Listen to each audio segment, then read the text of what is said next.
Looks like we're on. What is happening, everybody? Hope everybody's having a fantastic Saturday night. If it's really fantastic, you're not watching this show. Anyway, hope everything's going well with you. Figured I would hang out with you guys this evening. So took the car to the drag strip last night, and hey, Real Race is checking in. Hey, what's up, man?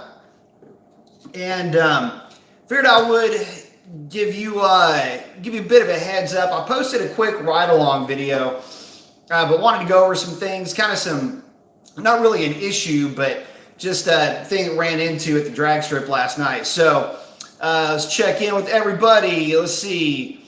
Marcel Industries, almost first. Real Racing beat you to it. Mark Corleone, I like it. Professor Mason, happy Easter. Very happy Easter to you too, Michael. Natalie Dayton's checking in. Slime Cute has got 2 thumbs up. I like it. So yesterday, decided to take the car to the drag strip, and so here's the thing. DA ended up being real nice. It was, I think, at the end of the night, 320, 380, something like that. In the video that I posted up, that was the first trip down the drag strip of the night.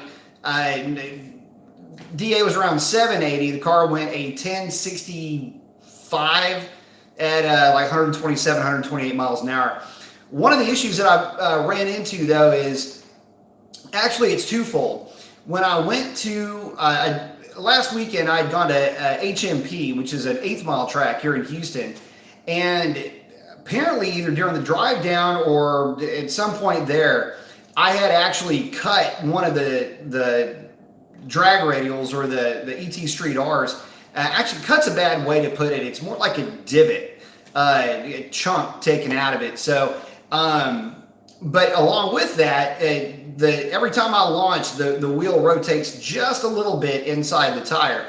And over the course of 70, 80 launches, that tire wheel accommodation can get a little bit out of balance. So anyway, by the end of the night, last night, basically I was just driving a 700 plus horsepower vibrator down the drag strip.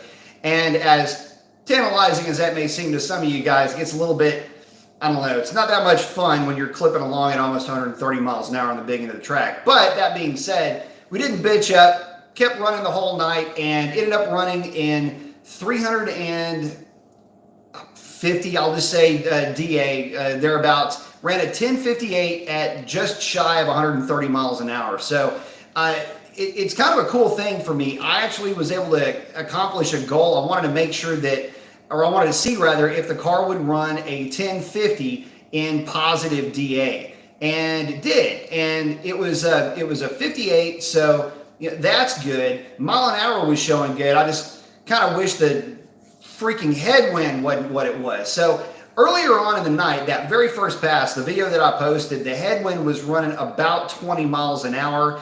Gusts were faster than that. But the friggin' headwind was just driving us all crazy. And at the top end of the track, it was killing mile an hour. So that kind of sucked a little bit. But towards the end of the night, the wind calmed down a little bit, and then there wasn't any wind.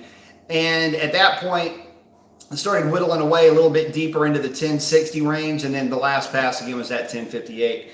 So wind kicked up a little bit later on, but again was able to cover the number that I wanted to cover, which was a 50 in positive DA. The last time the car had gone a 50, I think the DA was about 0. So that kind of gives you an idea as far as what we're up to. And of course, when it was running 1040s, the DA was negative 800 and negative 1,000. So let me check in with you guys real quick. Want to make sure I am not missing anything. Whoa, Real Racing saying he's having problems with his 392. That sucks. What kind of problems are you running into? Gnats. Not mosquitoes, it's gnats around here. Dustin Bar just saying, all right. Got the 2 fists, I like it. Let's see. Natalie's saying DA up in North Carolina has been 2,800. Yipes. It's kind of nice living down here on the coast, man. We get away with some good DA. Problem is we get killed in humidity. Let's see. Real Race say he tuned it for 85. When he went watt, the power cuts off from 4 to 6,000 RPMs. Can't even floor the car anymore. Does it every gear. Any idea on what this is? The throttle completely dies. Could be a number of things that's causing that. I'm assuming that it is tuned for E85. Was it running good before, or when you tuned it for 85, did it start having that problem? A few things can be causing that. If you tuned it for E85, but in the tune, if you tried to change the stoichiometric value to match E85, the car will flip. I'm going to kill this gnat. Everything's bugging me. It will absolutely piss off the ECU. So that might be one of the first things to look at. But it just depends on if it's a brand new problem or if you just tuned it for 85 and you started having these problems. It could be a host of things, to be honest with you. Triple threat, man. I appreciate that. Thank you very much for the contribution, man. I love it. It says, are skinnies...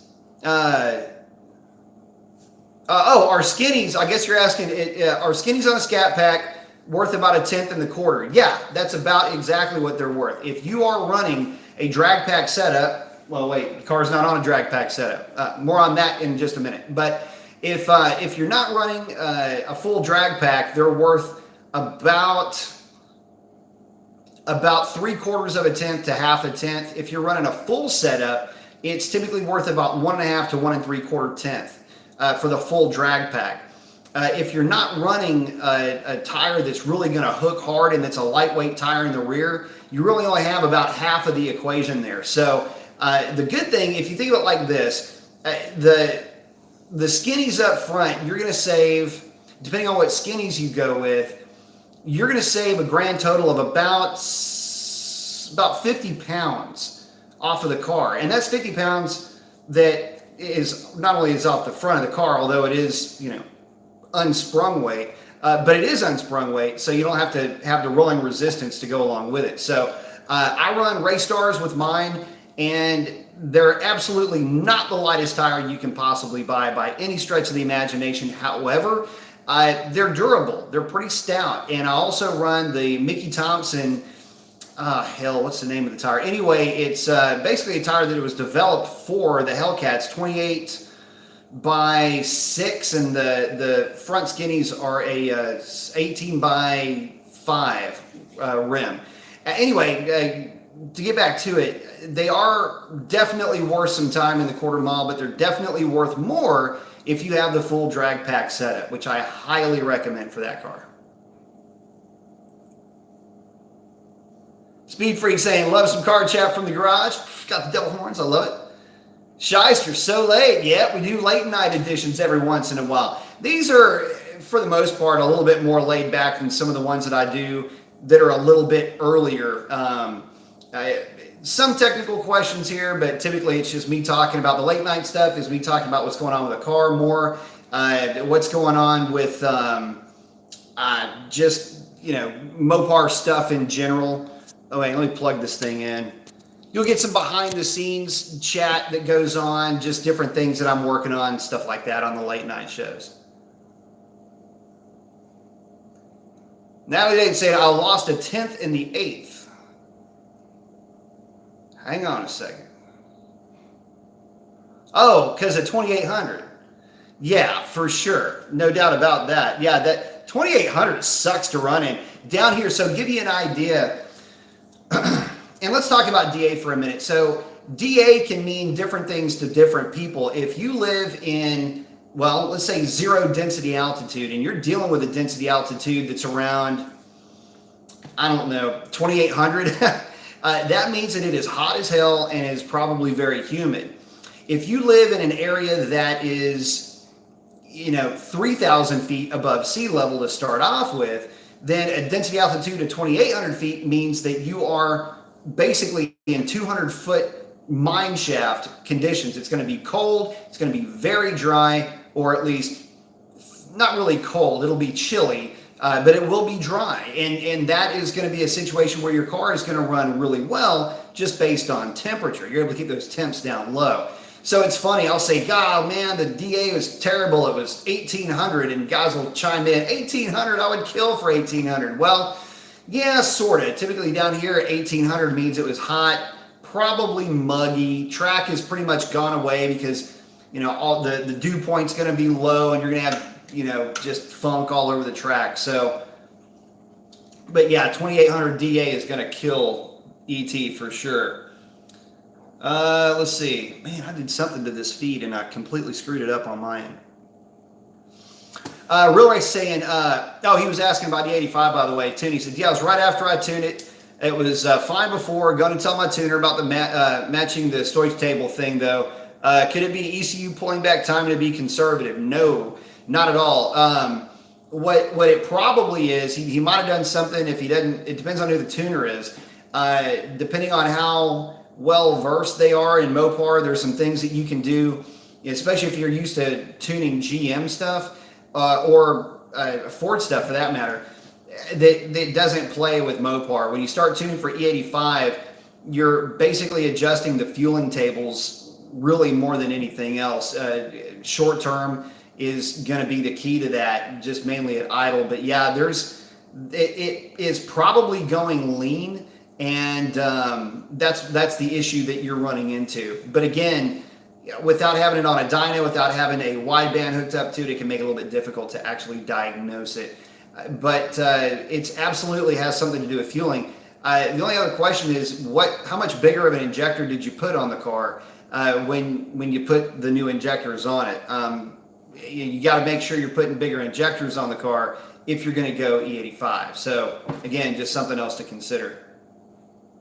And a lot of times when you put the new injectors on, the transfer function can get screwed up, and things can happen in that too. So. See, Triple Thread saying, I plan on getting 305 drag radials in the bag. Not sure if I'm going with 20 by 11s or dedicated 18 bravados. Thank you, Brian. Thank you, Triple. Hey, well, if it's my car, go with a set of 18s. Keep your 20s on the car to just get the thing around town. Have a good set of street tires on those things. But if you're really wanting to get the thing to hook and you want to try to optimize the setup that you've got, 18s on bravados is a known strong performing tire and wheel combination for these cars. Real Race is saying, man, I've seen the GT500 being tested out here in Michigan. Was not impressed at all. The red eye looks much better. I tell you what, so here's some things about the GT500 that I can say just, you gotta be kidding me. Hold on a second, earthquake. We got some technical difficulties. One moment. And timeout. Hang on. It's watch me try to put this whole rig back together. Timeout. Hang on just a second. Stare at the ceiling for a minute. This piece of shit. All right.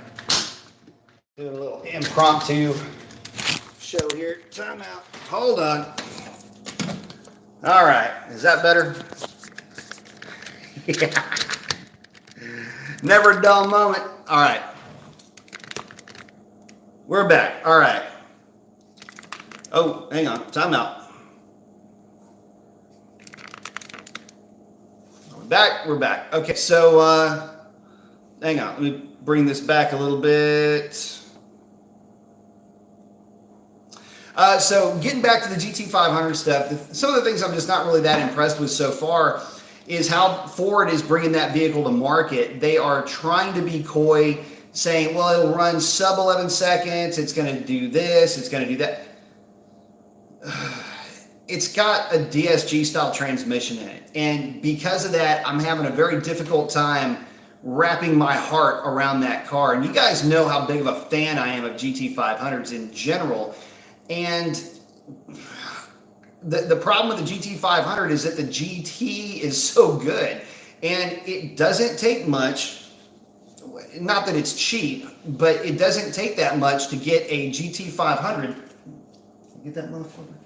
To get a GT5 or to get a GT into the nines. And so because of that, it makes it kind of an odd proposition. Ford is releasing the GT500 when there are variants of the GT that will outperform it in certain circumstances. Feels a little bit strange. Oh, and those variants I'm talking about are the Roush Mustangs, by the way.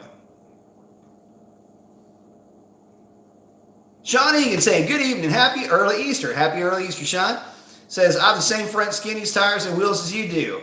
I tell you, man, they're tough to beat, and like I say, they've proven themselves to be durable, both on the street and on the drag strip. I've had zero issues with them whatsoever, and I mean, what more can you ask for? They're not really going to break the bank. Again, not saying that this stuff is inexpensive, but it's certainly not weld wheels expensive, and you still get all the benefits. So, but yeah, I love them. I think they're great.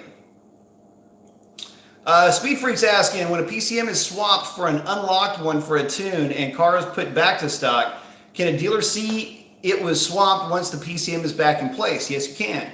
There is a code. It's called a 1405 code that will come up. And basically it just means that the car has been flashed at some point with some other tune that may or may not have been stock.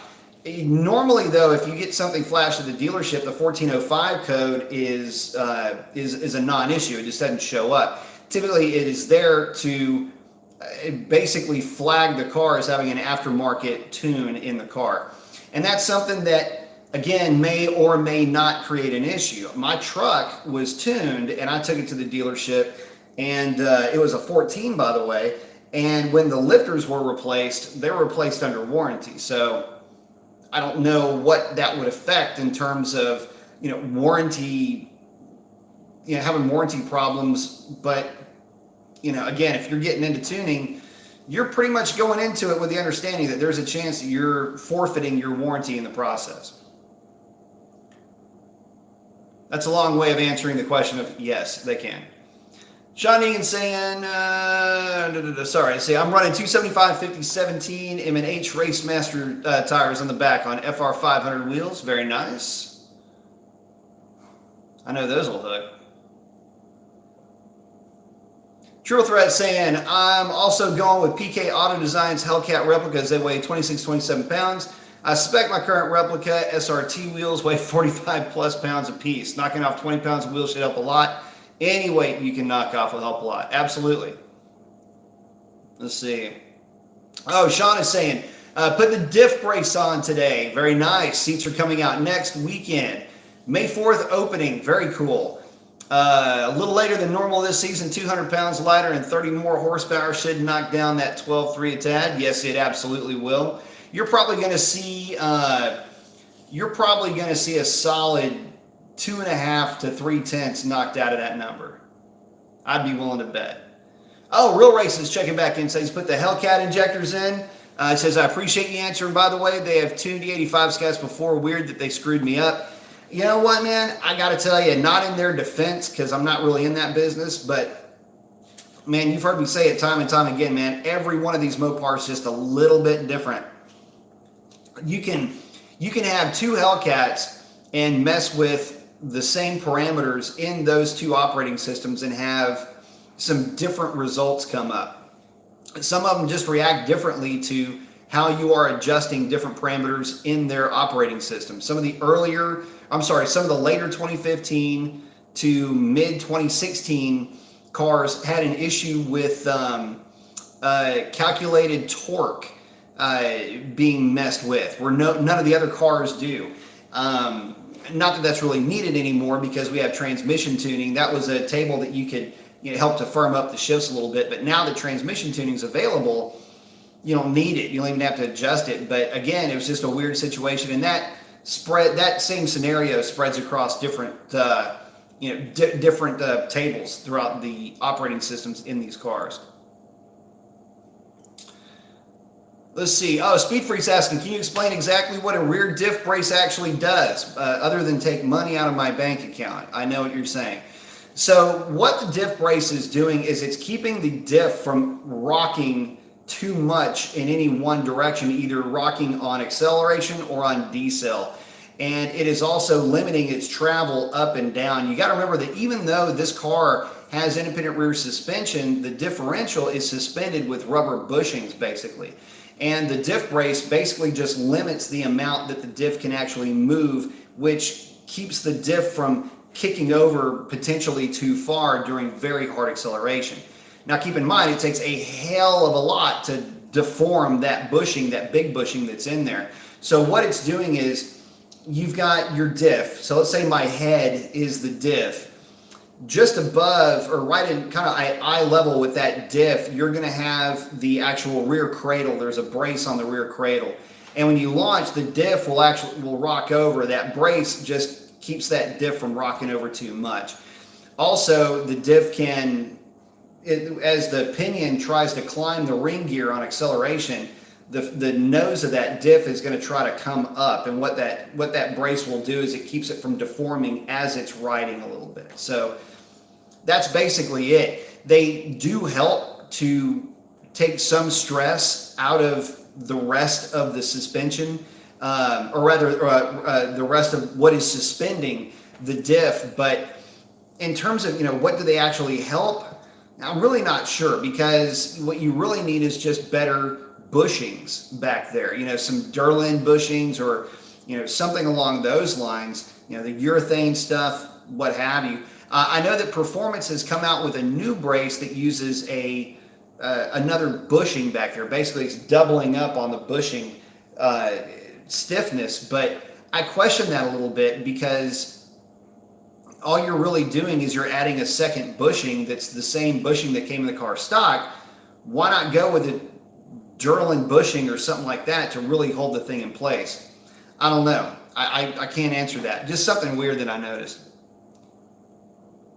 Daycab got the arms up. I like it. Say, we use the 3M spray adhesive on street rubber at Sears Point as poor high school kids.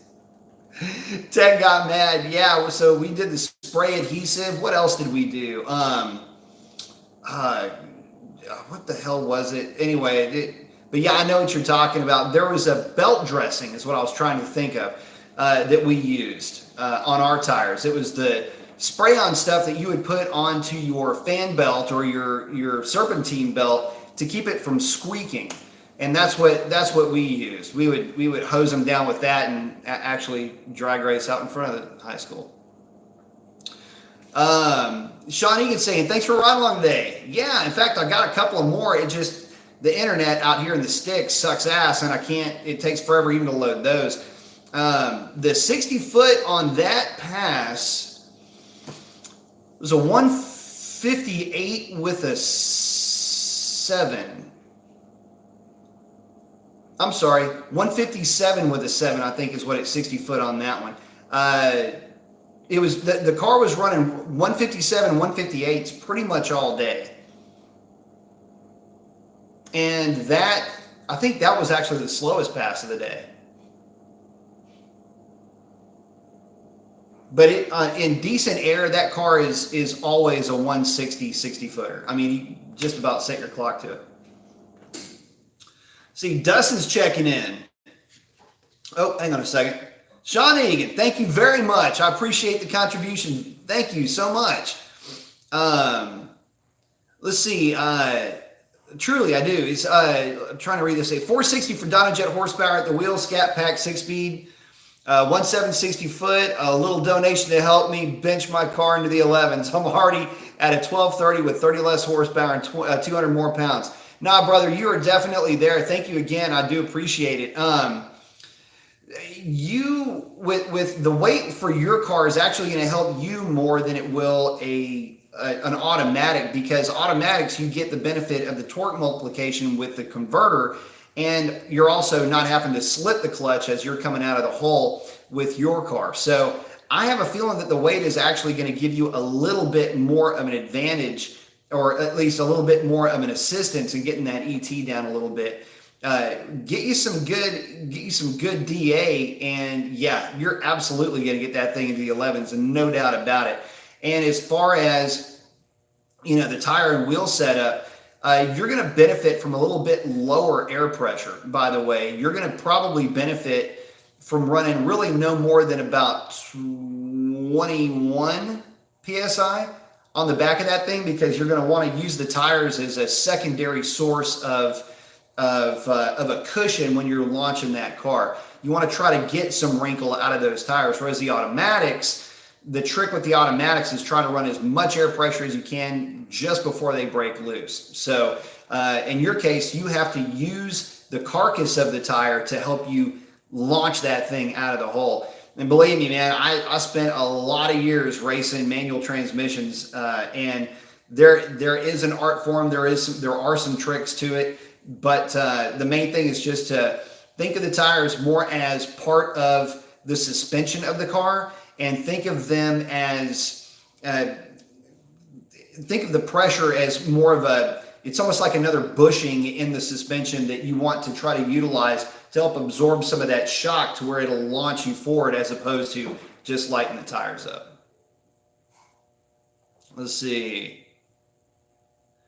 Dustin is asking, 2017 Challenger RT57 want to do looks like a cam swap in long tubes and 309 limited slip. What cam do you recommend? Is the Comp 274 a good one?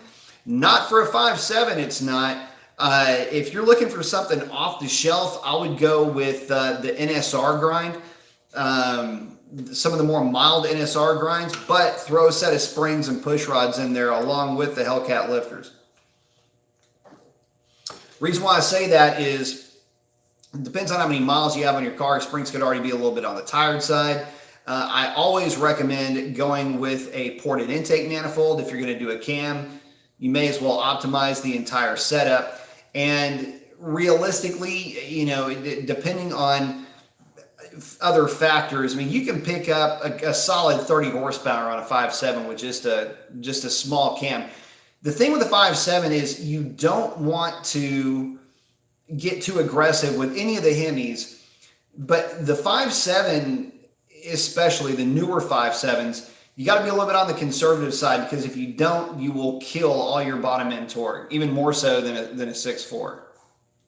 But man, they sound good with a cam, and they will rip on the big end. Even if you go a little bit too aggressive with the cam, they'll still rip on the big end. Let's see, Samuel Jackson, what's the best year Hellcat? 2015, hands down, it's undisputed and it's a known fact. But for those that will argue that point, there are some that like the 2017 because it does not use a mass air meter, which helps out with a couple of things just in terms of tuning. But realistically, they're all awesome. They're all pretty good. I like the 15s just because that was the first year they came out, and that was the year that set the stage. That's the year that set the table for everything that we've got now. So you could say I'm a little bit biased because Revlon's a 15. Revlon's an early 15 too, by the way. Born in November of 2014. Let's see. Passing up Sean here again. Thank you very much. I do appreciate that, bud. Real Race Productions, what are your thoughts on Dodge's next lineup of cars? I hope they don't mass produce their cars and give them away for dirt. Here in Michigan, there's a 392 and a Hellcat every block. Quite annoying to see. Well, that's actually kind of a good thing. It's one of those situations where it's kind of hard to argue that we live in a really cool era where these muscle cars have kind of, rebloomed, so to speak. But it's going to depend on in terms of what Dodge releases, really, as the replacement or the update to this LX platform. We don't know yet, and nothing has been released. And anybody that says that they've got any kind of information on that, take it with a grain of salt, because there's just nothing that would tell me that anything that they're going to release is going to be that far removed from where we are now. I know that the agreement with Daimler-Benz has been extended to 2022, I believe. So that is where the LX platform comes from. It's a Mercedes-Benz. It's basically a how do I say this? It's licensed, so to speak, through Mercedes-Benz. And it's the old E-Class platform, E-Class sedan platform. So what's going to come next? Who knows? But I would be willing to venture a guess and say it's going to be Alfa Romeo based for some cars, and LX based, revised LX based for the Challenger and for the Hellcat, for the Charger. So I don't know. We'll see what ends up being released, but I've got a pretty strong inclination that it's going to be pretty much more of the same, which is a great thing because, well, let's look at it like this. Sales are fantastic on these cars right now. And when you say you see either a Hellcat or a Challenger or Charger on every block, you want to know something funny? Down here, there's a red eye on just about every block now. I mean, it's been fun picking on them, to be honest with you. So, little sibling rivalry there for my brothers and sisters with the red eyes. But man, I don't know. I just we'll see what they end up coming up with. My thing is this: I'm just ready for a re-release of whatever it is that they're gonna send out there. So whether it's a new Challenger, whether it's a redesign of the Charger, whatever the case is, I'm just ready for something cool and new.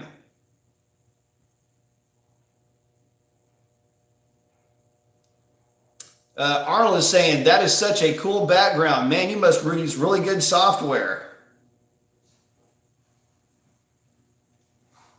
Yeah, I'm on a green screen. This isn't real. I'm in a basement. Yeah, no, it's really my car. Sean is saying, yeah, I think I was running 17 PSI last fall on the rears.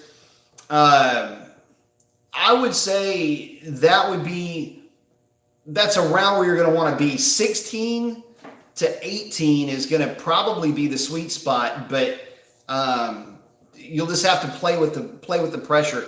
Again, if you got great track prep, try to ramp that pressure up a little bit. Just don't go too low. Problem with these cars, you start going really low on that air pressure and they get a little bit wallowy going down the track. So that's fine if you've got something heavy, or something light, but when you have something heavy, it just kind of can be a little bit unnerving. Let's see. Natalie's saying, I get my best 60 foot with 16 to 17. Yep. Cracking those 154 and 155s. I like it. Man, my 392 would freaking 60 foot hard and good DA too. Daycab saying, if you use solid or poly mounts on an independent rear diff, would it just shatter the housing? It could. Poly, no. Solid, depends on how much power you're making, and it depends on the weight of the vehicle. It says, I'm still running adjustable pinion snubbers on live axles. Yeah, I remember those days. Hell, the 89 Mustang still has a pinion snubber on it. So here's the one I gave my dad. Anyway, the thing is that it depends on the actual housing itself, and it depends on, again, the weight and the horsepower, or rather the torque of the vehicle. And for these things, you do have to have a little bit of cushion in there, but you don't need to have as much as they have from the factory, I don't think. Speed Freak 93, any truth that the 2015 Hellcats made a little more power than the following years? I don't know that there's any real truth to that, but I can tell you this. My car is a hateful little bitch coming out of the hole. Even compared to other later model Hellcats that I've driven. Now, you got to understand that there are rolling and running updates to the ECUs for these cars. And again, mine is an early Hellcat, born in November of 2014. So there could be something it's not the timing tables. It's not the timing, it's not the fueling. But for some reason, man, they just run good. So I've actually had that conversation with some guys. In fact, Ray with the Demon, the one that ran the 978, I was helping him crew that thing. And the only one that I know of that's run 970s in total stock for him. That car, that guy, he used to have a 15, and we would go back and forth on that. And we both kind of came to the conclusion that there's something about the 15s that they're a little bit more punchy for some reason.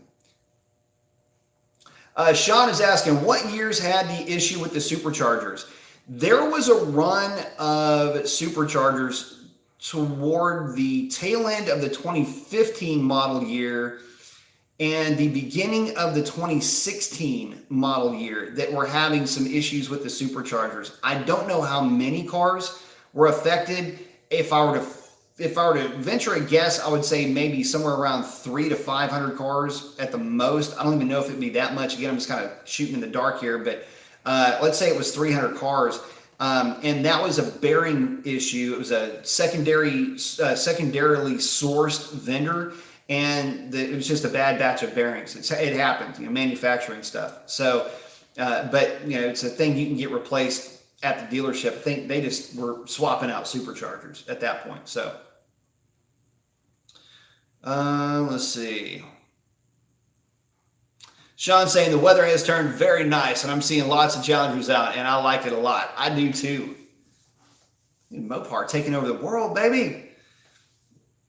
Sean is saying, pretty sure that the B Mason color is Redline red. Yes, it is, and that's where the name Revlon comes from. It's actually, my wife asked me what the specific name of the color was. It says Redline, and I guess I said it kind of like she didn't hear me right. She goes, Revlon, and I was like, man, you can't pick your nicknames, but there it sits. So until she comes up with a better nickname, it's being stuck with Revlon's what she's being stuck with. And Sean's saying also that your car is a borderline factory freak. Man, there's not a lot of them that have run as quick as this one, but they're all freaks in my opinion. So, but anyway, getting back to this thing, I took the drag pack off the car. Like I say, I've got to get them. I've got to get the rears rebalanced, and I'll probably have to get another set of tires for it. Again, actually, both of them. One of them looks like a bit of a divot was taken out of one of the tires,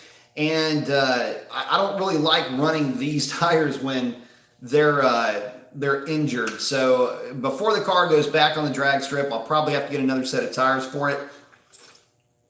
Also, while I was using the cool down feature with my Taser, battery was having a hard time keeping up with it. I think that's a factor of two things. One, the car's just not driven very often.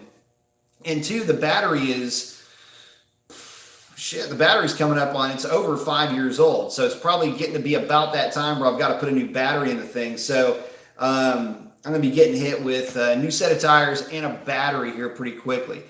And if the question is, am I going to go with the lightweight battery from Archangel? Damn right I am. The thing weighs 30 pounds less than stock. So I'll be going with that battery, and the tires will just be another set of the Mickey Thompson 305 45 17s. And I've had a really good experience with those tires, and I got to tell you, they're durable as hell. I've got tons of runs on those things, and aside from me hitting something with them and screwing up the actual tread of the tire, you can't even tell that they've had any wear on them. Practically brand new. They look practically brand new, but they've had the piss run out of them. Hang on, let me get back in here real quick. Let's see. Speed Freak's asking, should drag wheels always be balanced, even if only for track use? Yes, absolutely.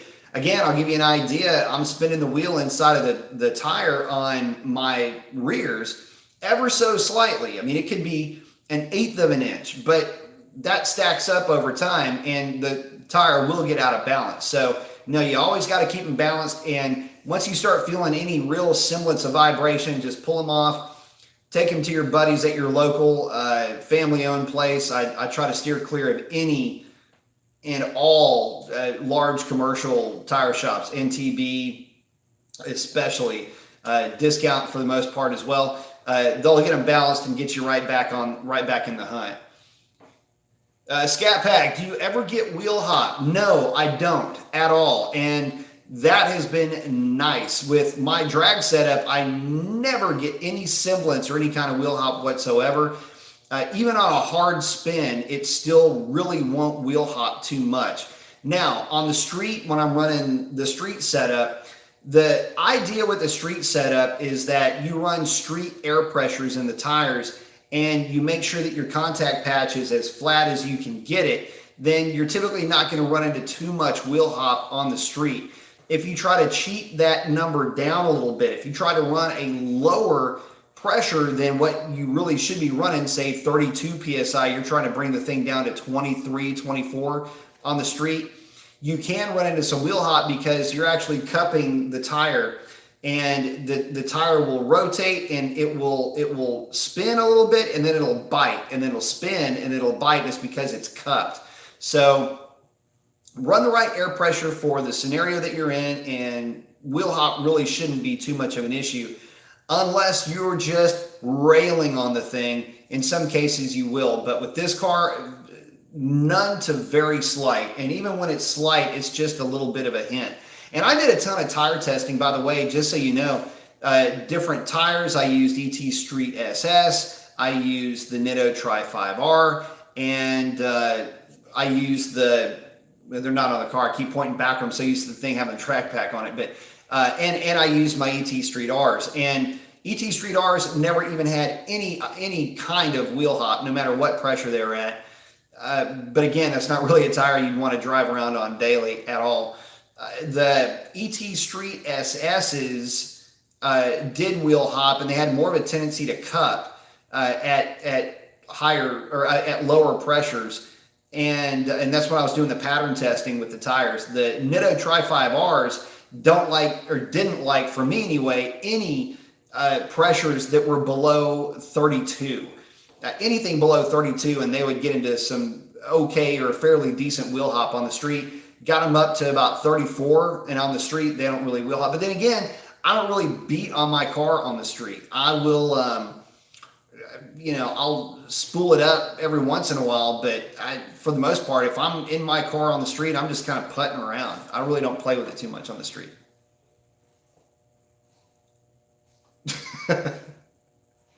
No, but seriously, I don't. Yeah, I do. Scat 426, what's up, B Mason? Got all the thumbs up. I love it. Thank you very much.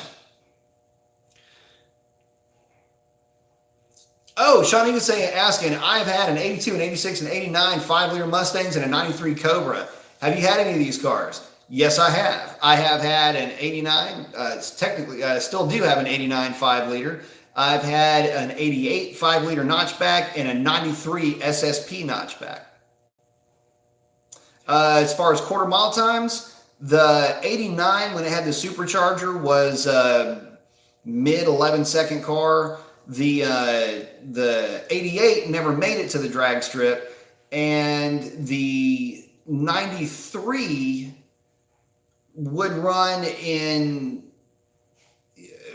1,200 to 1,400 foot DA, would run 1240s like clockwork, and it had just a bunch of stock parts on a drag pack. Decab saying Redline Red is sweet. I agree. My favorite color red personally was the flaming red used on the RT in the early 2000s. That was actually a really good looking color.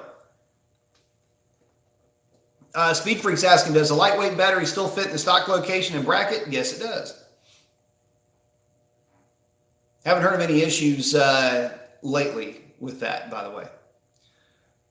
And if you got to play with the bracket a little bit to get it to fit, that's not a problem. Ooh, Carl Buckley is asking, just factory ordered a narrow body crystal granite scat pack shaker 392 with dynamics package. That'll be a nice car. I've also ordered Dustin's brake pads and a Barton shifter. Going to be a beast. First Mopar for me. Very nice. Well, welcome to the fam. So it's funny that people are calling them narrow bodies. That's the first time I've heard of them, called as a narrow body as opposed to the wide body. But that's cool that you're getting the Shaker 392 with the dynamics package. That basically means you're getting the bigger brakes. You're going to love that car. It's going to be a lot of fun for you. And yes, you did the absolute smartest thing you could have possibly done by getting the freaking right pads on the car right away. I still need to do that on this one. Sean saying, Carl, welcome to 392 6-speed club. We need more 6-speed guys in there. I would actually love, to do some closed circuit racing with an older 392 6-speed car. Sean saying, B Mason, you missed Team Mopar's question. What? Who did I miss? Going back in time real quick. Hold on a second. Oh, shit. I did miss that. Mopar, 392 intake, 392 camshaft, long tube headers, 3-inch cat back, ported throttle body, and tune. All on my 5.7. Going to tune soon. What do you think it will make? It will make, depends on the dyno. Only way I can shoot on this is if it's on a Mustang dyno.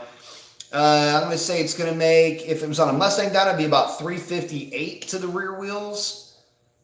And if it's on a dyno jet, it'll be right around 387, 389 to the rear wheels will be my estimation. Let's see.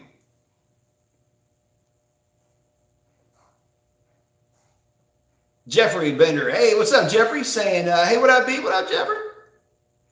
Shawnee is saying, Barton shifter, I love mine. Yeah, every one of these cars that I've driven with a Barton shifter has been lovely to drive. Only way to go. Jeffrey's saying he just put the Braille battery in his, lost 30 pounds. I love it. Yeah, that's kind of the idea, is to keep dropping weight on these things, man. Just keep pulling as much weight out of them as you possibly can. I mean, within reason. I mean, you want to still be able to use your windows, right?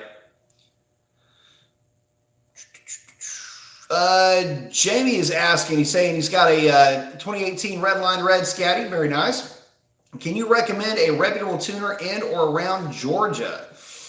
Georgia. I'm not sure about Georgia, but hit up HP Tuners on Monday and see who they would recommend. They work really tightly with the tuners in that area, and I bet you've got a handful that are just right in your backyard that can get you right where you need to be.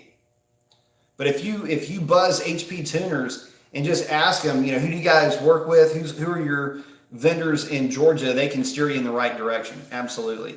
If you have a cable and you're running an HP Tuner software setup already, then I would say you can get a remote tune from Pikes Performance, but they're based out of Houston.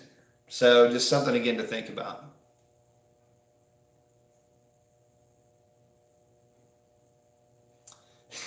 Carl Buckley saying my Evo Brimbos are like Pigpen from the Peanuts. No kidding, right? Freaking cloud of dust follows these things around everywhere I go. See, Mopar saying it's going in my Jeep Grand Cherokee. I'm also throwing a shaker hood kit. Made the cuts and measurements. Thanks, B. Thank you very much for checking in, man. I appreciate it. Shawnee is saying maybe the Braille battery is a track-only mod. Not necessarily. So if it's using lithium ferrous technology, it will be actually a more durable battery than a lead acid battery for your car. So just keep that in the back of your mind when you're looking at these lightweight batteries. As long as it is lithium ferrous, it's LIFE is what you'll see, the LIFE batteries. Or LIFE cells. That's really what you're looking for. And for those of you that don't know, the lithium batteries are very prevalent in the hybrids or in the electric cars, mainly because they're very power dense. But those are oh shit, I'm kind of losing it right now. It is the late show, right? Anyway, long story short, LIFE batteries are used a lot in the RC community for guys that don't necessarily need a very high discharge rate, but want something that will hold a lot of power for a long period of time and that is very durable and won't explode if you puncture it, like some of the other LiPo or other like lithium polymer or other batteries will. LiPo is a very stable battery. It's actually safer to have a LiFe battery in your car, in my opinion, than to have a lead acid battery in the case of an accident. Speed Freak is asking, do you personally know anyone leasing a Hellcat? And if so, are they lightly modding them at all? Most of the guys that lease Hellcats don't mod them at all. They are relying on the fact that they are going to be turning those cars into the dealership at the end of their term. And as such, they don't do anything to them. The most you'll see them throw on the car will be a drag pack. And even then, that's kind of rare. But you'll see drag radials on the backs of the cars a lot. You'll see wheels and tires, but no real modifications are ever done to lease vehicles because the last thing you want to do is get hit with some penalty because you're giving a car back to the dealership that, well, let's be honest, they can't turn around and sell it or release it or do whatever they want to do with that asset. So again, typically the guys that lease those cars just take them out on the weekends, have fun with them, and put them back in their garage. Let's see.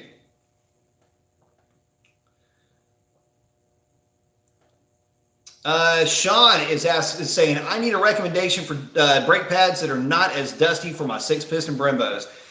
Speed Stop 26s, or is it 29? I always get that. I always screw that up. Anyway, Speed Stop makes a set. It's 26 or 29, whatever the number is. If you check out their website, those are the brake pads that you want to get. I've heard nothing but fantastic things about those pads. I've driven cars with those pads on them, and they work flawlessly. Much less dust, and, well, that's really what we're all going after anyway, right? So, yeah, go with the Speed Stops, and you'll be in great shape. Again, don't worry about fade or anything like that. The extra dust doesn't mean that it's working.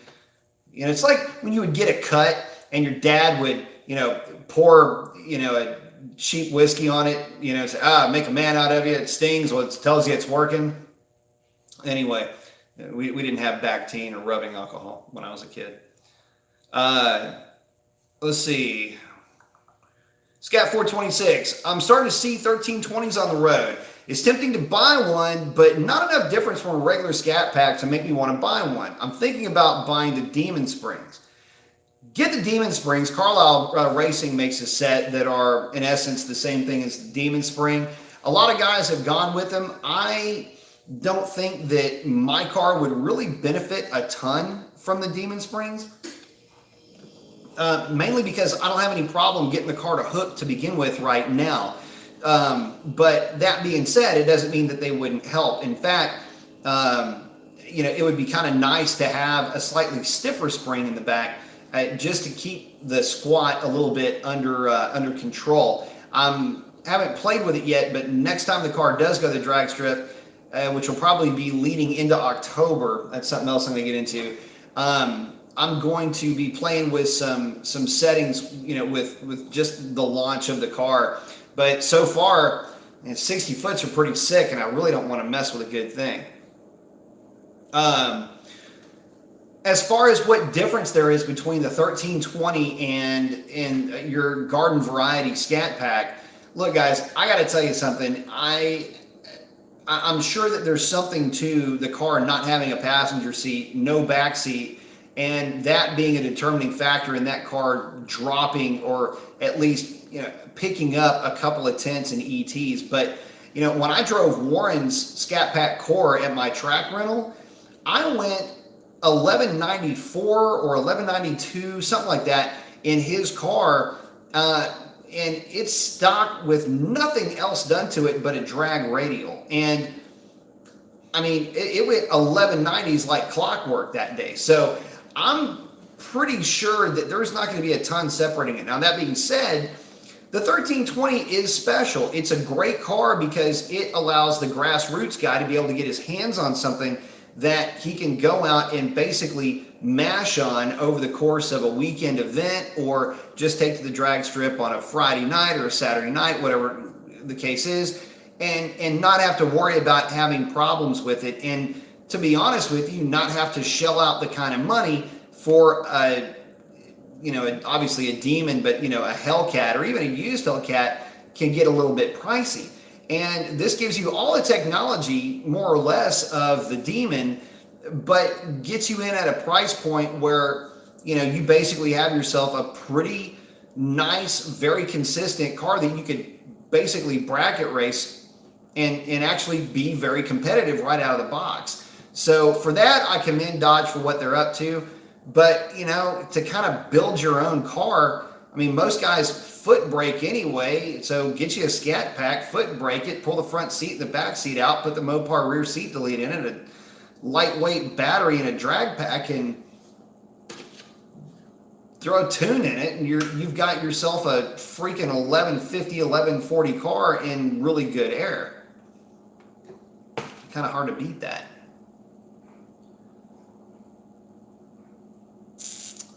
Let's see. Oh, Jeffrey's checking in and saying mine is actually an AGM battery, 1067 cranking amps, $200 as opposed to the $600 5-pound battery. Yeah, that one I wouldn't want to get that one. Yeah, saying yikes, I cheaped out. The mount for mine, however, was $120 from Summit. I'm probably just going to go with the, easy to find, easy to get, ain't going to really totally break the budget. Archangel battery.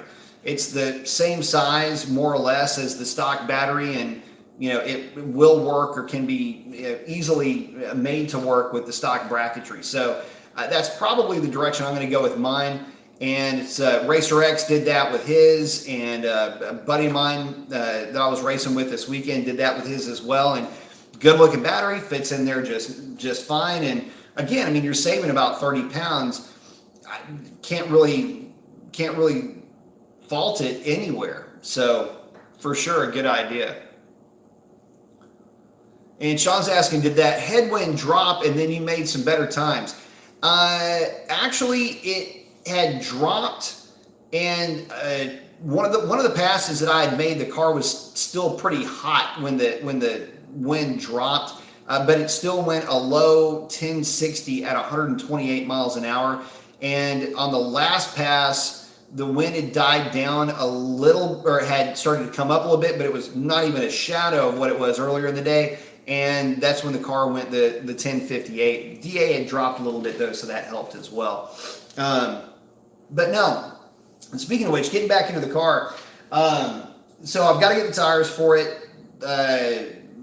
That's really not a big deal. I got to get a battery for it anyway, because again, it's coming up on 5 years. And as I'm running the cool down feature, you could tell that it was having a harder time running it for as long as it normally you would think would. So there's that to consider also. But one of the things that I'm gonna do is just try to drive the car more, just get it out and have some fun with it. Here lately, it's been a whole lot of driving to the drag strip and whatnot. And the other side of that is, it's been raining so much this past year. I haven't even been able to drive the car at all, and I really like driving this thing. So we've got the new Nittos on the back of it for street duty. Tri-5Rs. Go figure, right? But it's got the new Tri-5Rs on the back to function as street use. In the process of trying to clean the paint up on this thing a little bit, it got dusty and been going to the drag strip and just had a bunch of track funk on it. So trying to clean that up, get some of the dead bugs off the front of this thing. So it's been been a bit of an ordeal, just clay barring it, waxing it, washing it, just getting all the crap off of it. You'd think I hated the car, and I'm not even close to being done with it yet, but it's looking pretty good so far. Got a little bit more work to do to it, but we're getting there for sure.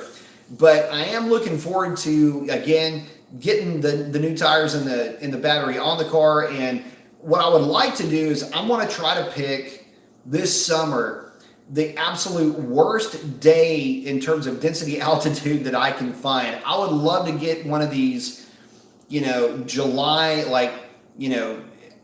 middle of July, middle of August, just 3,000 foot DA days, and see if we can still run a 10 in some of these awful DAs.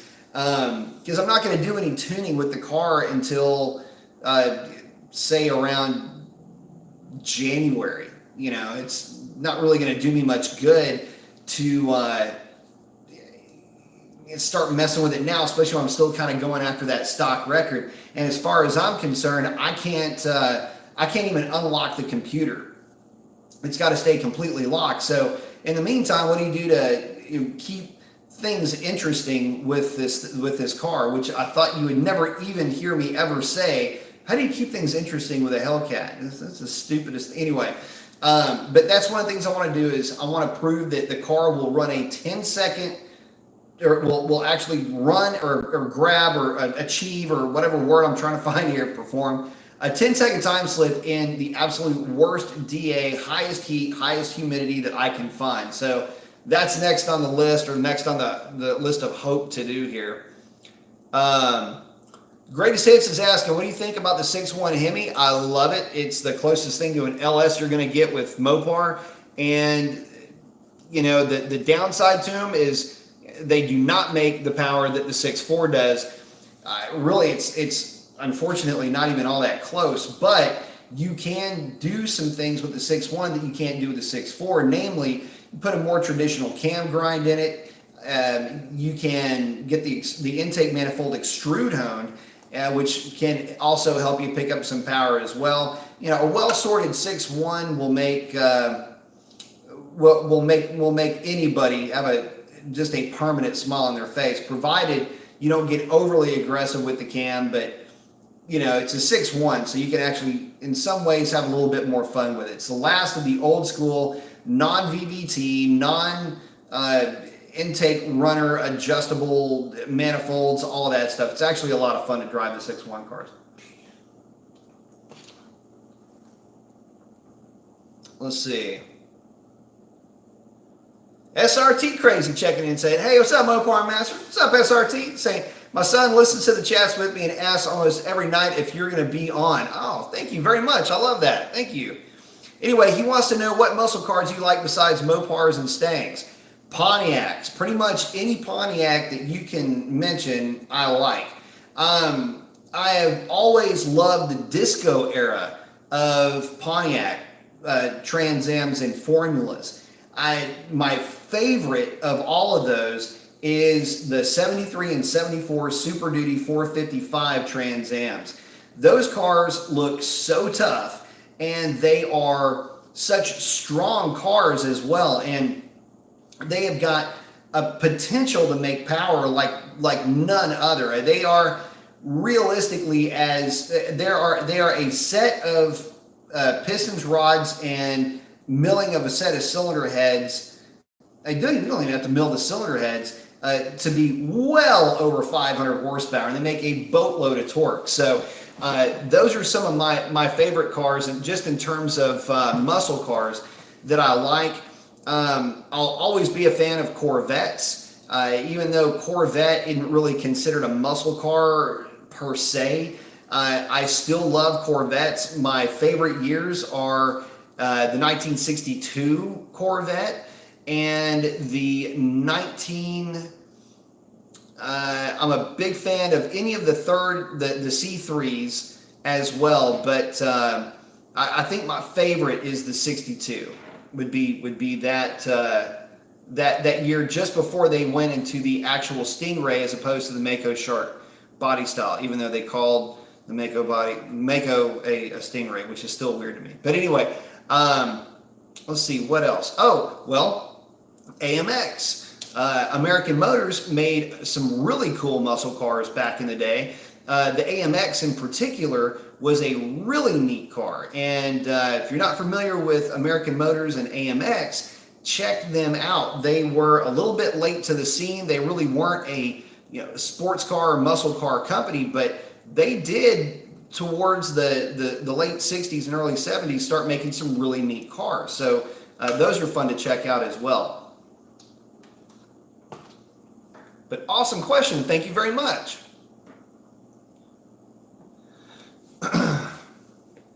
Speed Freak 93. What size Nittos did you get for the rear? Going on stock wheels for street use? Actually, they are the replica 10.5-inch wide wheels, and they are 305, 35, 20 for the rears.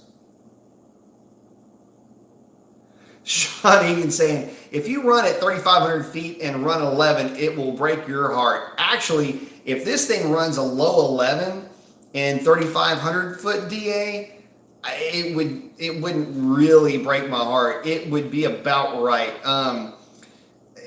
Most of the Hellcats that I've seen in 3,000 foot DA have run an 11.0 or an 11.2 at the slowest on drag radials. So I'm going to be running on a drag pack. I'm pretty sure I'm going to cover the number. I'm very confident that I can cut the number, but yeah, if I see an 11-second time slip, I'll be fairly bummed, but not surprised, because these things in the heat don't mix.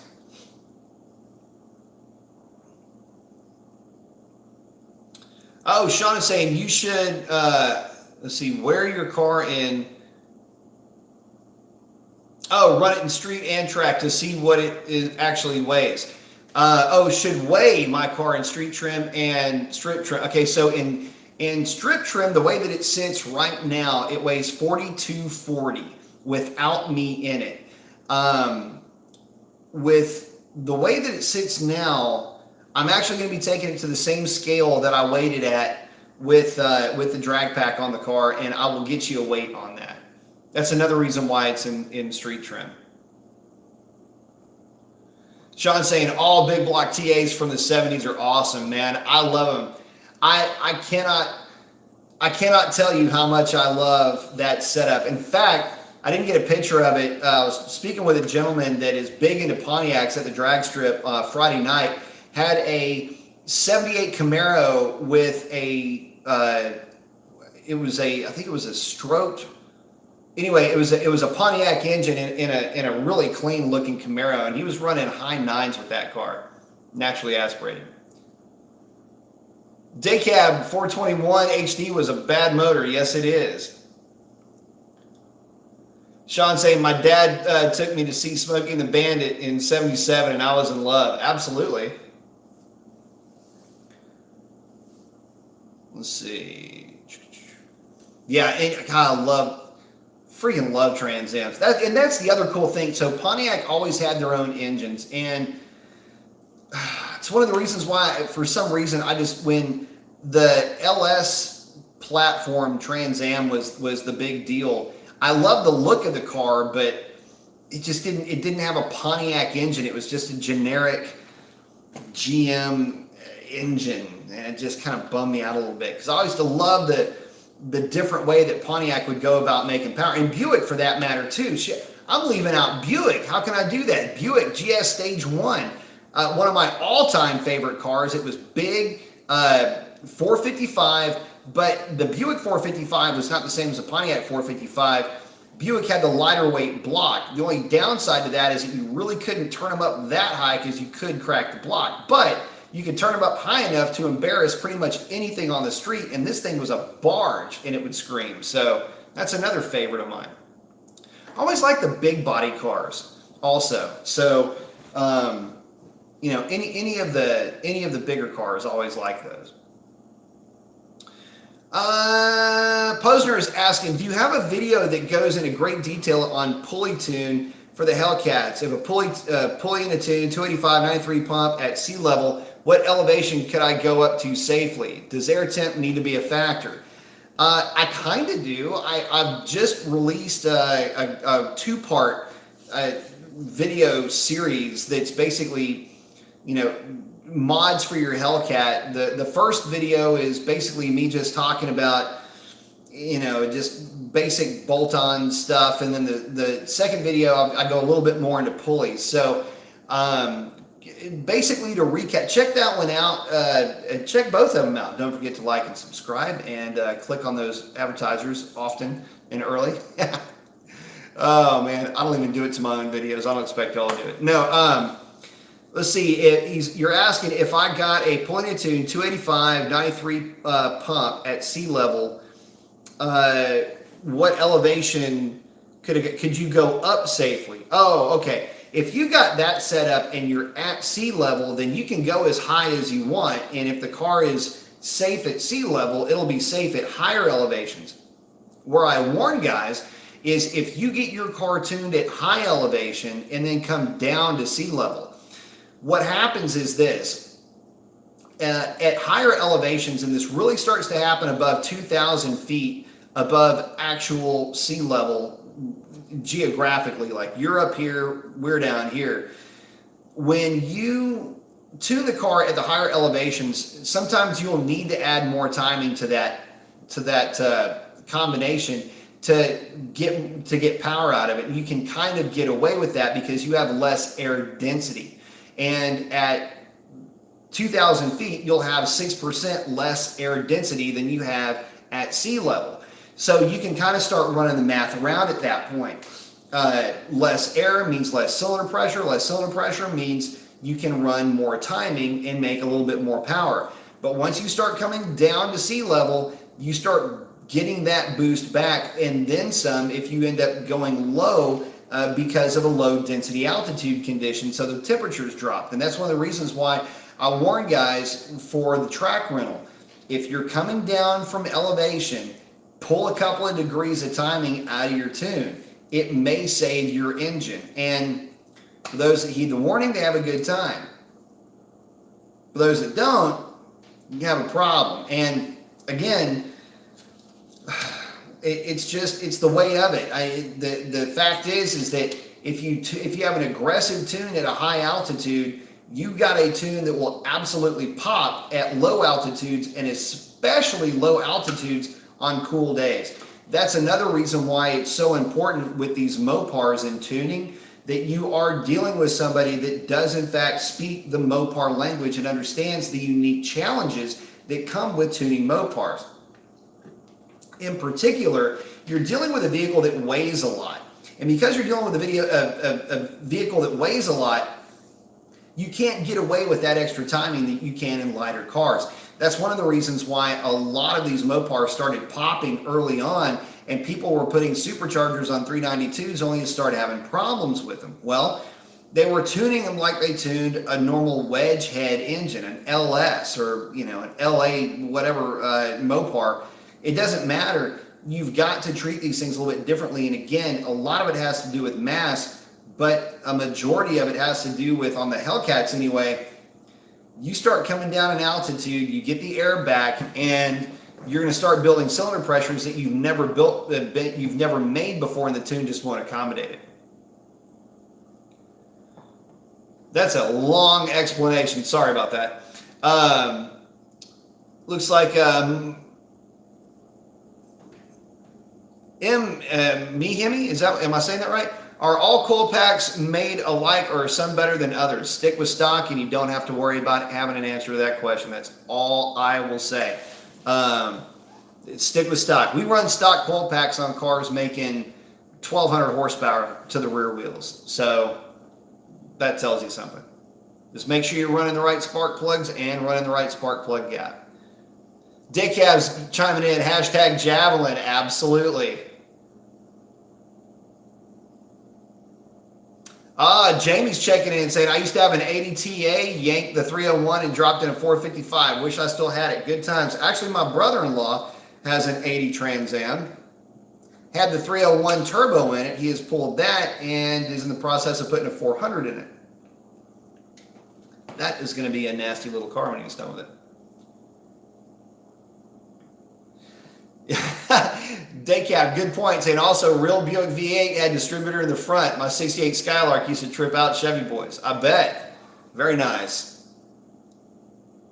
Man, the Buicks just were so nice too, man. And the problem is you just never see those cars anymore. And it kills me that you don't. I mean, I go to the drag strip, you'll see an old Chevelle, you'll see Camaros, older Camaros. Well, last night there was a cherry flat black 68 Charger, big block running, I think it was running high tens with that car. Super sweet, lit with the bump of the starter and just wah, wah, wah, just idled like a freaking motorboat. It was nice.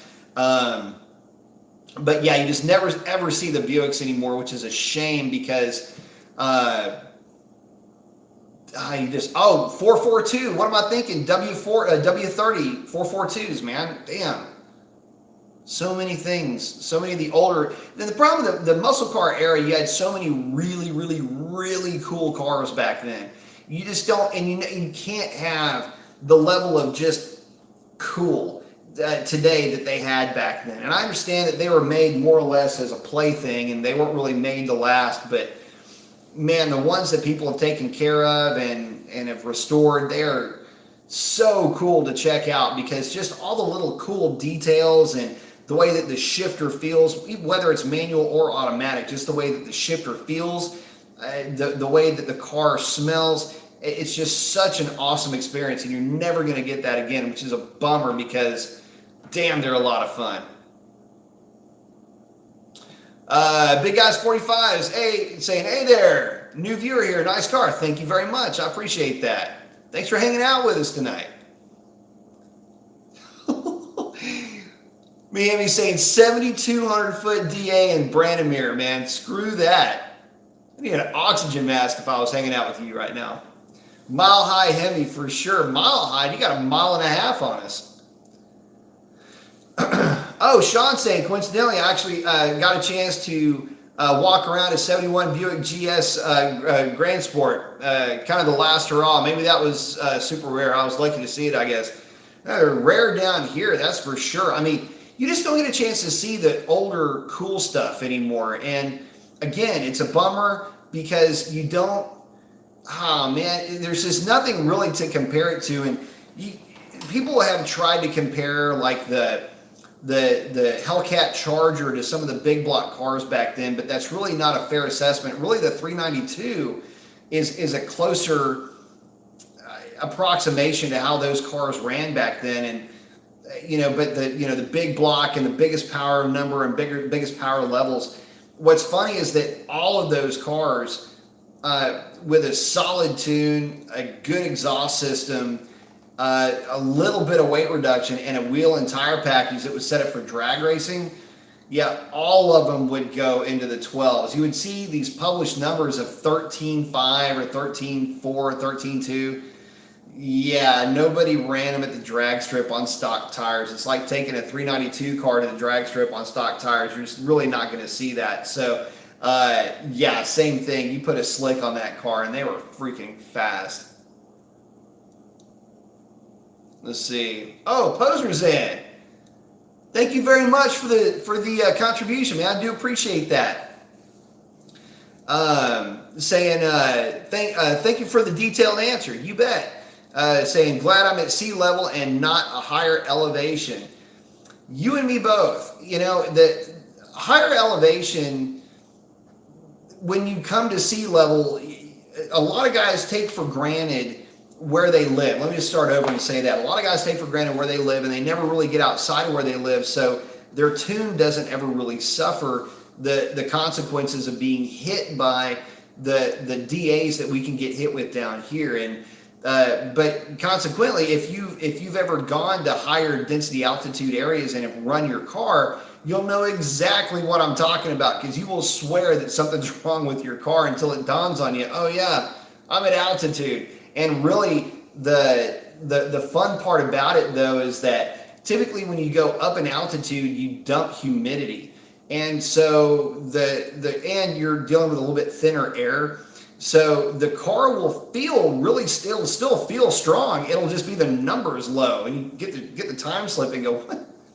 what just happened? But yeah, that's pretty funny. Funny. In that it can mess with your head a little bit. I've definitely been there. Let's see. Oop. Messed up my feed here. Okay. Let's see. I'm just going to say Cash because it's got a bunch of X's and stuff. It says he misses 85 TA. It taught me you don't have to go fast to have fun. Man, that is the facts of the matter right there. There are miles separating fun and fast, and I'll just leave it at that. For sure, totally agree with you. King's asking, hey B, what do you think about the Daytona Charger all gens? I like the Daytona. It's actually a really cool car. I don't see why anybody would have any issue with them or any reason to not like them. They're actually a really nice car. So if you're thinking about getting one, pick it up. So I think you'll like it. Jamie's saying, don't forget the 7071 Torino GT or Cobras. Yeah, but those cars are cool, but I don't know, man. I just always found myself a little bit more. Well, number one, when I was a kid, I was a lot more attracted to Mopar than anything else. But yeah, the Torinos were pretty sweet. The big block Torino, though, what I used to find weird is that you would see this big old Torino with a 351 in it. Back then, 351 was like, what? Why would you do that to that car? But that that platform was set up for a big block. And the Cobras, yeah, well, they kind of speak for themselves. I had a Mark III Superformance with a 472 big block. That thing was the scariest car I'd ever driven in my life. Mopar Fam 300 saying, yo, what's up? What's up, Mopar Fam? Mopar Fam saying, hey, do you use your Instagram account to talk to other Mopar enthusiasts sometime when you're not live on YouTube? I do, but I try to do that sparingly. But yes, I do, as a matter of fact. Check me out, BA Mason 721. SRT Crazy saying, oh man, there was a 68 Charger there? Yes, it was. There was. And man, it was just an old school driver. Old school, wasn't ratty or anything. It was just a sweet car, floor shift, automatic 727 with a big block.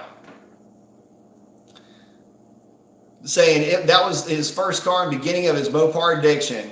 Got the arms up, I like it. Yeah, there was, in that car, it was cool, and it sounded so nice, too. And the funny thing is, you know, the car's running 10s, he just reaches over there and bumps the starter, and it's just idling, just wah, wah, wah, wah, wah, wah, wah. No chop, wasn't anything like that at all. It's just a big stroker, big block with an appropriate cam for the task, the way that it should be. The guy knew what he was doing.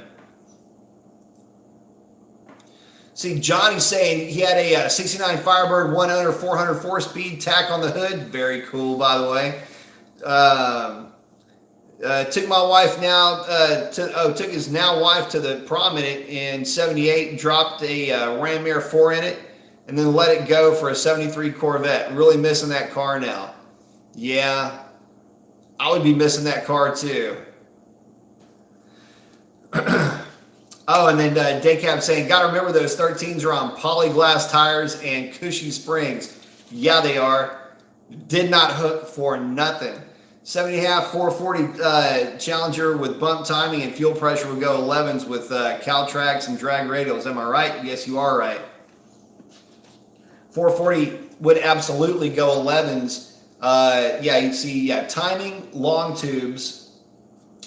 You may have to swap the intake. And a set of 370 gears would certainly put you deep into the 12s and probably get you an 11-second time slip in good air. Nate is asking, do you still have that Ram 1500? I don't have that Ram 1500. I have a different Ram 1500 now. And it is a 2017 version of my old truck, but it's a fleet version. It's the base model, which works out a lot better for me just driving around town. But it scoots, man. Thing runs like a little beast.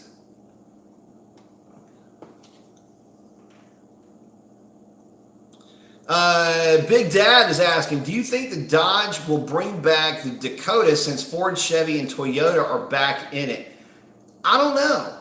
I don't know if they would. At this stage of the game, they're selling so many Ram 1500s that I don't know that they want to get back into the midsize market.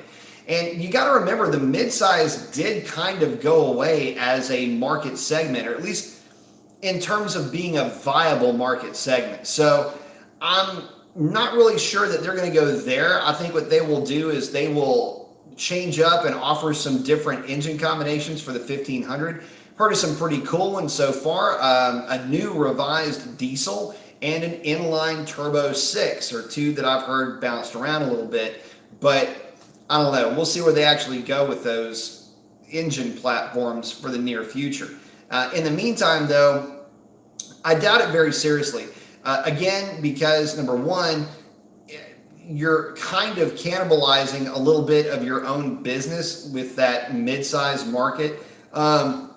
And two, the Dodge isn't really that big when you compare it to the Ford, or at least it doesn't feel that way.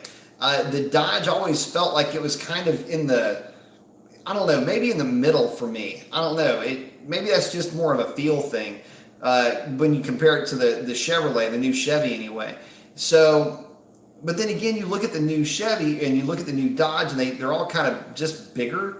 So maybe it is a good time that they started getting back into it. How about this? How about they just put that focus on the Jeeps, have their 2-door and their 4-door Jeep truck, and then, I don't know, maybe give the Jeep an engine that makes power like it's supposed to. You know, I don't know, like maybe the 5.7 Hemi. I mean, that's really all you would need. The aftermarket seems to be doing a pretty good job of doing that for you to begin with. So come on, Mopar, get with the times.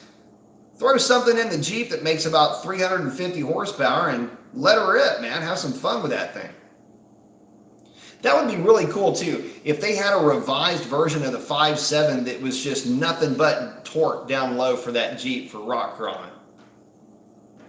Let's see.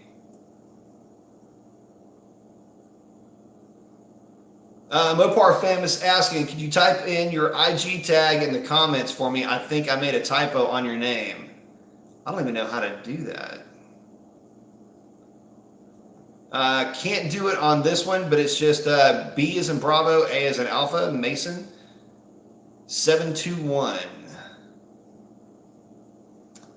Deadcap's hollering out at Big Dad saying, I'd hope so. I'd buy an SRT Dakota tomorrow. I'd have bought one yesterday if they made it. Could you imagine? Shawnee saying, my buddy bought a brand new Dakota in 92 with a first year 318 in it. That was pretty cool for its time. That was real cool for its time, man. The Dakota with a V8 was a freaking riot. I don't know why they don't go back to that. I don't know. I guess hot rod pickups just, I mean, they've got the RT pickup, but I don't know. I would love to see a midsize with a Hemi in it. That would be a lot of fun. I mean, hell, you know, look at the Dakota, look at the Jeep Cherokee. I mean, they're putting 392s in everything. I mean, damn, look at it like this. The Challenger is the only thing that they put the Hemi in that has 2 doors. At least give us a truck to play with. Talk about the 6.4, by the way. Mopar fam just checked in and said, all right, I just followed you. Awesome, thanks, man. Again, getting back to it, you know, plans for the car, things like that. You know, again, this is, you know, the late nights typically I'll do, you know, a little bit different type of a format. So, you know, back, you know, behind the scenes type stuff like that. So plans for the car after January. It's a question I'm getting a lot of, and some speculation had come up because I did put the modding your Hellcat video up. You know, every once in a while I'll throw an Easter egg in there as far as what I'll be doing to the car. And it could be, you know, either the t-shirt that I'm wearing, or there'll be something going on in the background over here somewhere. You just never know what you'll find. In this case, a little bit, yeah, there's a little bit to that. So the plan with the car is to keep it stock pulley ratio probably up until next year. And then I'm more than likely going to throw a small pulley on the car just to ensure that it goes 10s all the time. But really, the next goal for the car is to see how close I can get the car, how deep I can take the car on the stock pulleys. That's going to include tuning, weight reduction, whatever I can do to pull weight out of the car to try to get as much ET out of the car as I can. That's what I'll be up to. So what I'm going to do is I'm going to try to get everything I need to get for the car ready to go.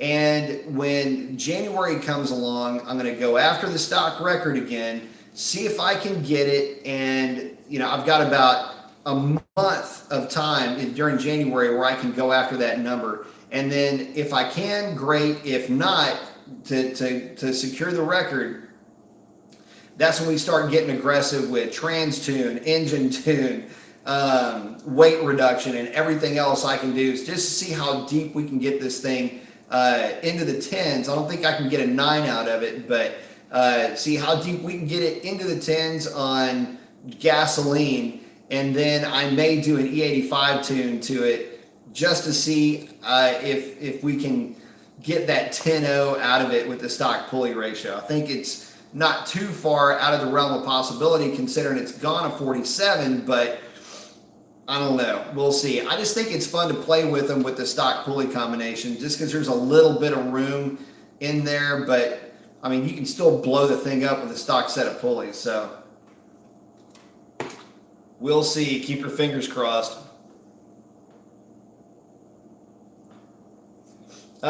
King is asking, is Dodge really getting rid of the SRT? Do you think the Viper will come back? The Viper is going to come back. It just is not going to come back the way that it left us. So it's been about 3 years ago. I had a long conversation with a guy that was in marketing for SRT and was very involved with the Viper, and we were talking about the Viper and the fact that the Viper was going to be going away, and this is something that was, it wasn't just, it wasn't released at that point, but industry-wide it wasn't really a secret. And what they had been toying with the Viper was V8 powered manual and automatic transmissions as options, and really bringing the car more in line with its direct line of sight competition, which is the Corvette. Because look, you got to understand, if the Viper was selling, they would be making it. It kind of that should go without saying, but it kind of bears repeating sometimes. So the car's not selling well, and it's not selling well, number one, or it didn't sell well, number one, because it was expensive. And number two, it was just flat out not relatable with the general buying public. The Corvette is, and the Corvette is a car that anybody can get in and drive because it is offered with an automatic. It's not overwhelmingly powerful. It is a well-balanced car. The Viper, on the other hand, will, in some cases, have a tendency to try to kill the person driving it. Something that's not altogether endearing, not to mention it being offered with no automatic transmission, means it is basically taking itself clearly out of the running in terms of its total buying demographic, in terms of people, hang on a second, in terms of people that may want to drag race the car, want to open track the car, whatever the case might be. And you can't really rely on your racing pedigree when your racing pedigree keeps getting trumped by, well, the Corvette of all cars. So bringing that car and bringing that brand more in line with the Corvette would secure future sales. And there was talk about that at that time. I have no clue where they're at with it, but my understanding is that they are looking to bring it back. You may also see a Viper replacement coming in the guise of the new Cuda. That would be your new Halo car from Mopar in general. So I've heard it go both ways. I can see the logic behind it, but Cuda to a lot of people doesn't mean anything. Cuda means something to their dads or their granddads, but you've got to be of a certain age to even be able to appreciate what Cuda even means and where the name even comes from. But everybody knows Viper, and so I think that's really more the direction they're looking to go. Nathan's asking, what are your thoughts on the convertible Dakota from back in the day? They're freaking awesome. And how do you think something like that would do now? Man, it's a little too campy for today's market. That you had the SSR that Chevy brought out that just was real cartoonish. The Dakota was very simple in the way that it was put together, and the top just looks right. It looks utilitarian on that truck. It's like it's there for a purpose almost. In the same way that, the Scrambler, the old Jeep truck, was a convertible, or, other military trucks were convertible or had rag tops. The Dakota kind of fell into that same general value in terms of feel and look. Whereas there's really nothing that's out there today that would lend itself well to, be a drop top. I mean, you could. I mean, back in the day, it was incredibly popular to chop tops off of trucks. And that's really where that Dakota convertible came from. It was just super, super common to see convertible pickup trucks running around. Nowadays, probably not so much. I mean, but it's not to say you couldn't do it. So I'd love to see it again. I just don't know if there's a good platform that you could use to do it again with other than the Jeep. Let's see. Mopar fam is asking, is it a good idea to buy any used SRT vehicle? I've been told a lot of bad things about used 6.1s and 6.4s and Hellcats, saying they have possibly been beaten over time by original owners. Man, I got to tell you something. I got to say this. It depends on the owner of the car. It depends on how well they took care of it, just like any other vehicle that's out there. I think really the overlying value of the question that you're asking is it wise to buy any type of hot rod, sports car, muscle car that's been used or that's out on the used market? Assume that it's been run pretty hard, but if it's been maintained well, then it's all the same. If it's been run at a drag strip very often, it's not to say that that's a bad thing, but again, if you know the history of the vehicle and you know the person selling it, it certainly makes buying the car a whole lot easier. In most cases, you don't, though, and that's kind of the problem, right, that we're talking about. So I would say this. I would say don't worry about buying a used car if the mileage is low, if it's got solid maintenance records. If you can buy the vehicle from the original owner as opposed to buying it at a dealership, that could help you out a ton. Typically, somebody selling it as a private party is going to have a little bit more of a connection to it. Well, they will have more of a connection to the car than the dealership that you're buying it from. So, just some things to consider. If you are going to buy it from a dealership, check the Carfax, make sure that the thing's been maintained. If you don't have a solid maintenance record on the car, it's going to be up to you to go over the car to make sure that it is and has been satisfactorily maintained based on the year of the car and the mileage on the car and the use of the car. Daycab saying that his daily is a 94 Dakota with a 318 mag. Got a 3500 stall, 341, 8 1/4. Still balls out light to light. Man, that's the other thing.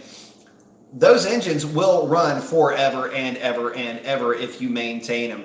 The freaking love LA any 318 or 360. Just maintain them. Carl Buckman saying 68 Charger is, in his humble opinion, the best looking classic muscle car ever built. I agree with that. I don't know. I really like the Super B.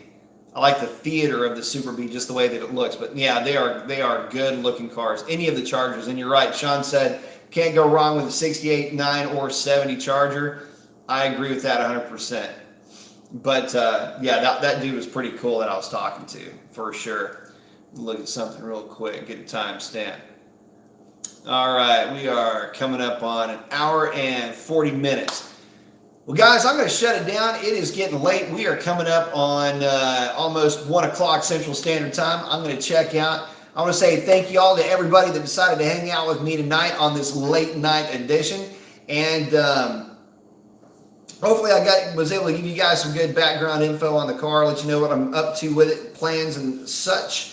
And hoping to start ordering that stuff here pretty soon. So be on the lookout for update videos on that. I'm going to try to get the battery ordered next week. So it'll be interesting to get a true weight difference between the two. And probably going to have to order the tires too, because, anytime you get a divot taken out of your tires, they're pretty much done at that point. So at any rate, y'all have a great one. A very happy Easter to everybody. And that's a wrap on this one. Adios.